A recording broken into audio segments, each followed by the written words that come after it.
مجھے لانے سے پہلے یہ بات آپ نے جمیلہ سے بھی کہی ہوگی۔ جمیلہ کو اپنے ساتھ نہ ملاؤ، اس کی بات دوسری ہے۔ چودھری نے محبت آمیز لہجے میں کہا۔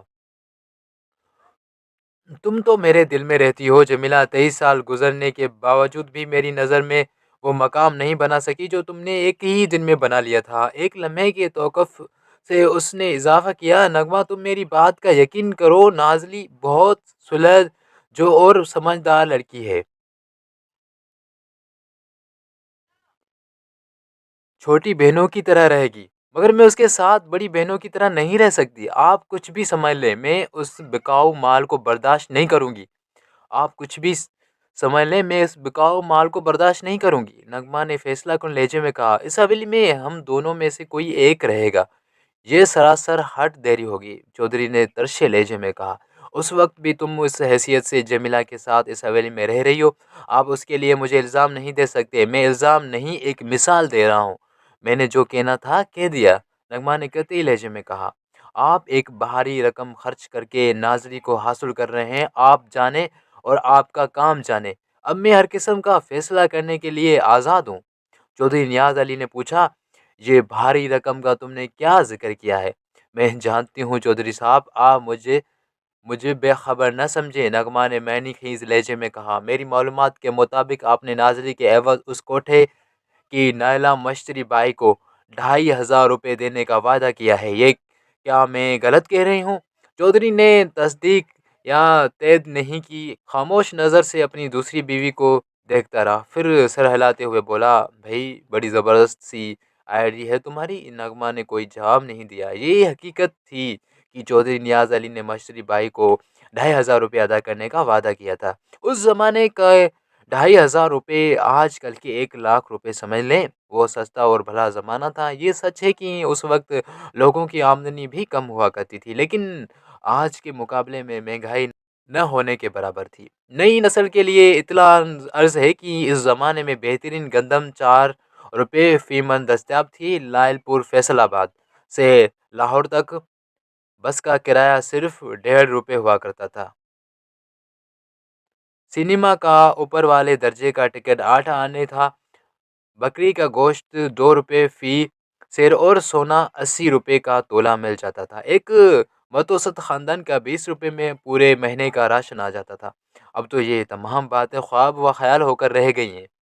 نغمہ چودھری نیاز علی کی چہتی بیوی تھی، اس لیے اس نے نغمہ سے اتنی بات بھی کر لی تھی، ورنہ جمیلہ سے تو اس نے اس موضوع پر بات کرنا بھی ضروری نہیں سمجھا تھا۔ اللہ کی بندی جمیلہ کو بھی اس کی کوئی زیادہ پرواہ نہیں تھی، حالانکہ وہ تمام حالات سے بخوبی واقف تھی، مگر اس نے اپنی زبان حلق سے نیچے اتار رکھی تھی۔ شاید اس نے سوچ لیا تھا، جہاں ستیہ ناس وہاں سوا ستیہ ناس۔ ایک ماہ کے اندر اندر ناظرین مشتری بھائی کے کوٹھے سے چودھری نیاز علی کی حویلی میں پہنچ چکی تھی۔ اب وہ گول بازار کے کوٹھے کی رقاصہ نہیں تھی، بلکہ چودھری نیاز علی کی منکوحہ اور تیسری بیوی تھی۔ ناظری کی حویلی میں عام سے ایک روز قبل ہی نغمہ نے اپنے دونوں بچوں 5 سالہ فرزانہ اور 3 سالہ عادل کو ساتھ لے کر اپنے میکے چک 34 جا چکی تھی۔ چودھری نیاز علی اپنی بڑی بیٹی کی ہم عمر اپنی نئی نویلی دلہن میں اس قدر مگن تھا کہ اس نے نغمہ کی غیر موجودگی کا کوئی خاص نوٹس نہ لیا۔ جمیلہ کی 3 اولادیں فیض علی، نازش اور فاخرہ تھیں، جن کی عمریں بترتیب 22، 20 اور 15 سال تھیں۔ ناظری کی عمر 21 سال تھی، جو قریباً نازش کی ہم عمر ہی تھی۔ اس موقع پر نغمہ کی چھوٹی بہن سلمیٰ نے نہایت تحمل کا مظاہرہ کیا۔ چودھری نیاز علی یعنی اپنے جیٹھ کی طرف سے اس کا دل تو غم و غصے سے بھرا ہوا تھا، مگر اس نے کھل کر اپنے جذبات کا اظہار نہیں کیا۔ اس نے نغمہ کو جانے سے روکا اور نہ ہی خود کو انتہائی قدم اٹھانے کا فیصلہ کیا۔ اس کی وجہ شاید یہ تھی کہ وہ ایک سمجھدار اور بردبار عورت تھی، اور یہ کہ اس کی اپنے شوہر سے بڑی اچھی نبھ رہی تھی۔ وہ اپنی ازدواجی اور گھریلو زندگی کو داؤ پر نہیں لگانا چاہتی تھی۔ وہ اپنے جیٹھ بہنوئی کی فطرت سے بخوبی آگاہ تھی۔ اس کا خیال تھا کہ کچھ عرصے بعد چودھری نیاز علی کا ناظری کی طرف سے دل بھر جائے گا، اس دوران میں نغمہ کا غصہ بھی ٹھنڈا ہو پڑ جائے گا اور سب کچھ ٹھیک ٹھاک ہو جائے گا۔ لیکن کچھ بھی ٹھیک نہ ہو سکا۔ سلمیٰ کا سارے انداز سے غلط اور سارے خیالات باطل ہو گئے۔ نغمہ اپنی زندگی پر اڑی رہی اور چودھری نازلی میں کھو کر سب کچھ بھلا بیٹھا تھا۔ نغمہ کا مطالبہ تھا کہ جب تک چودھری نازلی کو حویلی سے نہیں نکالے گا وہ اس حویلی میں قدم نہیں رکھے گی۔ چودھری نے ایک انتہائی فیصلہ کر کے نغمہ کو اپنی زندگی سے خارج کر دیا۔ اس نے نغمہ کو طلاق دے دیا۔ اس وقت نازلی کو حویلی میں آئے ہوئے 3-4 ماہ گزر چکے تھے۔ چودھری نیاز علی کے اس فیصلے پر شدید قسم کا رد عمل ظاہر ہوا۔ مرحوم چودھری خدا بخش کی بیوی فضیلت بیگم اور چھوٹا بیٹا سجاول آپے سے باہر ہو رہے تھے۔ ان کی برعکس نغمہ کا بڑا بھائی خوشی محمد خاصی صبر و تحمل کا مظاہرہ کر رہا تھا۔ چودھرانی فضیلت بیگم سب سے کہتی پھر رہی تھی کہ اگر نغمہ اس حویلی میں نہیں رہی تو سلمیٰ بھی نہیں رہے گی۔ سجاول کو بڑے بھائی خوشی محمد نے بشکل روکا تھا، بنا تو بڑے خطرناک ارادے رکھتا تھا۔ وہ پہلی فرصت میں چودھری نیاز علی اور اس کی نوبیاہتا بیوی نازلی کے ٹکڑے ٹکڑے کر دینا چاہتا تھا۔ سجاول متفقہ طور پر ایک جھگڑالو، خرد دماغ اور پھٹے باز شخص تھا۔ وہ اپنی ماں کے اس خیال کا بھی حامی تھا کہ سلمیٰ کو اب ایک بھی لمحے کے لیے اس حویلی میں نہیں رہنا چاہیے جس حویلی کے دروازے اس کی بڑی بہن پر ہمیشہ ہمیشہ کے لیے بند ہو چکے ہیں۔ حویلی کے باہر چودھری نیاز علی کے خلاف و غم و غصے کی جو لہر پھیلی ہوئی تھی، چودھری کو اس کی قطعی کوئی پرواہ نہیں تھی۔ وہ نازلی کے حسن و شباب میں ڈوبا ہوا تھا۔ نازلی ناز و ادا کی پتلی تھی، وہ جہاں سے اٹھ کر آئی تھی وہاں ناز و ادا کی کمائی ہی کھائی جاتی تھی۔ چودھری تو پہلے ہی اس کے قدموں میں دل ہار بیٹھا تھا، اب اپنا بڑھاپا بھی اس پر نچھاور کر رہا تھا۔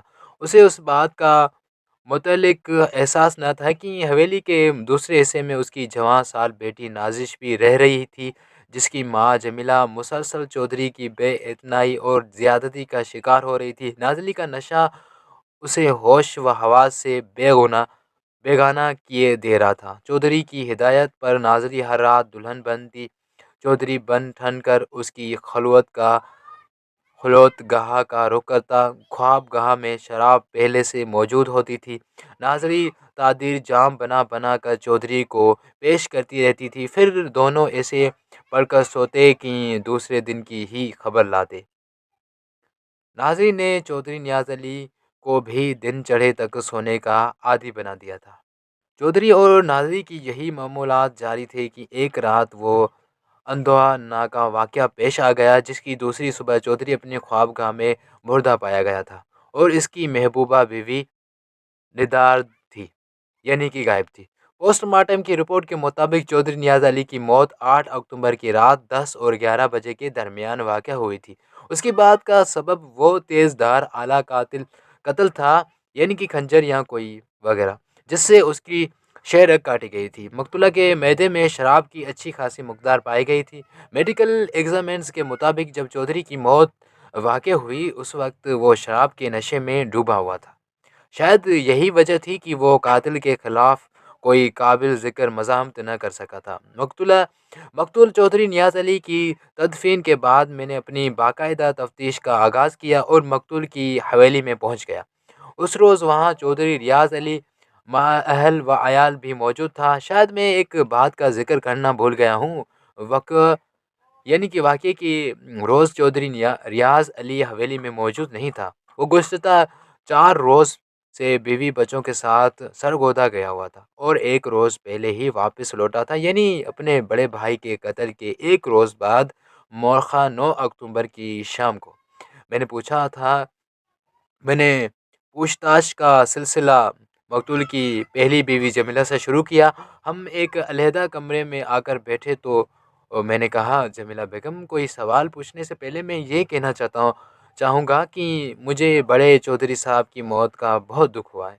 میں آپ کے غم میں برابر کا شریک ہوں، لیکن اپنے فرائض سے بھی مجبور ہوں، اس لیے تمہیں نہ چاہتے ہوئے بھی میرے سوالوں کا جواب دینا پڑیں گے۔ اس نے جگر پاش نظر سے مجھے دیکھا اور خاموش رہی۔ میں نے چند لمحات توقف کیا، پھر کھنکھار کر گلا صاف کرتے ہوئے پوچھا، جمیلہ، تمہارے اب تک کے رویے سے مجھے اندازہ ہوا ہے کہ تمہیں چودھری صاحب کی موت سے بہت صدمہ پہنچا ہے، جبکہ چودھری نے زندگی بھر تمہارے ساتھ ناانصافی اور زیادتی ہی کی تھی۔ کیا میں اس تضاد کی وجہ جان سکتا ہوں؟ وہ سوالیہ نظر سے مجھے دیکھنے لگی۔ میں نے اپنی بات کی وضاحت کی تو وہ تامل کرتے ہوئے بولی، تھانے دار صاحب، چودھری صاحب جیسے بھی تھے وہ میرے سر کا سایہ اور میرے بچوں کا سہارا تھے۔ ان کی زیادتیوں اور ناانصافیوں و کج ادائیوں سے قطع نظر وہ ہماری اشد ضرورت تھے، اور جناب کسی نہایت ہی ضرورت کے چھن جانے سے متعلقین کو دکھ تو ہوتا ہی ہے۔ جمیلہ کا معصوم اور سیدھا سادہ جواب مدلل اور پرتاثیر تھا۔ وہ حقیقی معنوں میں وفا کی پتلی، ایک روایتی مشرقی اور شوہر پرست بیوی تھی۔ میں نے پوچھا، تم نے مجھے بتایا تھا کہ وقوع والی رات مقتول نے تمہیں تاکید کی تھی کہ دوسری صبح یعنی 9 اکتوبر کو تم اسے ضرور جگا دو۔ تمہارے بیان کے مطابق چودھری چک 34 جانے کا ارادہ رکھتا تھا۔ کیا تم بتا سکتی ہو کہ وہ مذکورہ چک کیوں جانا چاہتا تھا، جبکہ وہاں اس کا چھوٹا سالہ سجاول اس کے لیے بڑے خطرناک جذبات رکھتا تھا؟ کچھ دیر سوچنے کے بعد اس نے نفی میں سر ہلایا اور بولی، میں اس بارے میں کچھ نہیں جانتی۔ ناظری کا رویہ تمہارے ساتھ کیسا تھا؟ نہ اچھا نہ برا۔ میں سمجھا نہیں۔ میں نے سوالیہ نظر سے اس کی طرف دیکھا۔ اس نے بتایا، دراصل بات یہ ہے کہ ہمیں زیادہ اٹھنے بیٹھنے اور ملنے جلنے کا موقع ہی نہیں ملا۔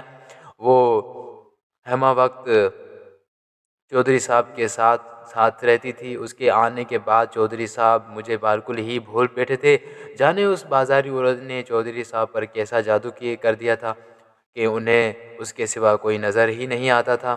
میں نے پوچھا، تمہارا خیال ہے جمیلہ، کیا چودھری صاحب کے قتل میں ناظری کا بھی ہاتھ ہو سکتا ہے؟ جو چودھری صاحب کا دل پھیر سکتی ہے وہ کچھ بھی کر سکتی ہے، جمیلہ نے جلے کٹے لہجے میں کہا۔ اس کی وجہ سے نغمہ کو طلاق ہو گئی تھی۔ چودھری صاحب کو جانے اس میں کیا نظر آ گیا تھا، وہ نوست ماری نہ اس حویلی میں قدم رکھتی نہ ہی یہ حویلی اجڑتی۔ جو ہوا اس کا مجھے سخت افسوس ہے جمیلہ، میں نے ہمدردانہ لہجے میں کہا۔ میں تمہارے خاوند کے قاتل تک فوراً پہنچنا چاہتا ہوں۔ تم اس سلسلے میں میری کیا مدد کر سکتی ہو؟ کیسی مدد جناب؟ اس نے الجھن آمیز لہجے میں پوچھا۔ میں نے کہا، تم نے شک ظاہر کیا ہے کہ چودھری کے قتل میں ناظری کا ہاتھ ہو سکتا ہے، لیکن وہ خود بھی غائب ہے۔ تمہارے خیال میں وہ کہاں جا سکتی ہے؟ گندگی کا کیڑا گندگی میں ہی خوش رہتا ہے تھانے دار صاحب، وہ مربینا انداز میں بولی۔ میرے خیال میں وہ واپس کوٹھے پر چلی گئی ہوگی۔ میں نے کہا، یہ بھی ہو سکتا ہے کہ وہ چودھری کے قتل میں کسی بھی طور ملوث نہ ہو اور اس وقت کے کسی مصیبت میں گرفتار ہو۔ چودھری کے قاتل یا قاتلوں نے اسے اغوا کر لیا ہو۔ میں تو یہ جانتی ہوں کہ ہم اس کی وجہ سے مصیبت میں گرفتار ہوئے ہیں، جمیلہ نے اقتحاط آمیز انداز میں کہا۔ اس ناس ماری کی منحوس قدم نے اس حویلی کا سکون غارت کر دیا ہے۔ میں نے سوالات کا زاویہ تبدیل کرتے ہوئے پوچھا، چودھری صاحب کی کسی سے دشمنی وغیرہ بھی تھی؟ جہاں 100 دوست ہوتے ہیں وہاں ایک آدھ دشمن بھی ہوتا ہے جناب، جمیلہ نے جواب دیا، لیکن میرے علم میں ان کا ایسا کوئی دشمن نہیں ہے جو ان کی جان لے لیتا۔ سجاول کے بارے میں کیا کہنا ہے؟ میں کیا کہہ سکتی ہوں؟ میں نے کہا، نغمہ کے طلاق کے بعد چودھری کے بارے میں اپنے جن عزائم کا برملا اظہار کرتا رہا ہے، ان کے پیش نظر چودھری کے قتل میں اس کا بھی ہاتھ ہو سکتا ہے۔ اسے کچھ بعید تو نہیں ہے، وہ برا سا منہ بناتے ہوئے بولی، لیکن میرا اندازہ ہے کہ وہ اتنا بڑا قدم نہیں اٹھا سکتا۔ چودھری صاحب کو کسی گہری سازش کے تحت قتل کیا گیا ہے۔ پوری منصوبہ بندی کے ساتھ ایسے دن کا انتخاب کیا گیا ہے کہ حویلی میں بہت کم لوگ موجود تھے۔ ریاض اپنی بیوی بچوں کے ساتھ ضلع سرگودا گیا تھا۔ اکرم ڈیرے پر تھا۔ حویلی میں چودھری صاحب اور ناظری تھی، یا پھر دوسرے حصے میں اپنے بچوں کے ساتھ موجود تھی۔ وقوع کی روز موقع کی کارروائی کے دوران میں حویلی کے ملازمین سے بھی پوچھ گچھ کر چکا تھا، لیکن کوئی کام کی بات معلوم نہ ہو سکی تھی۔ اس رات کسی بھی شخص کو حویلی میں آتے یا جاتے ہوئے نہیں دیکھا گیا تھا۔